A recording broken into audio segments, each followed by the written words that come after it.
Hey everyone, in today's video I will show you how to charge credit card on Stripe, whether you are running a small business or managing e-commerce. This will help you to collect your payments smoothly. So let's get started. First, open your browser and head over to stripe.com. Log in with your credentials, and once you are on the dashboard, you will see several options at the left side of your screen.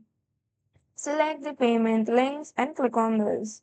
Now, click on Create Test Payment Link and you will see this kind of interface.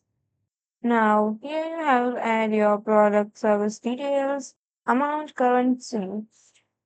Double check everything, then click on Create Link. Now, you'll have a secure link you can share with your customers to share so they can pay with their credit cards instantly. And that's it. Now you know how to charge credit card on Stripe.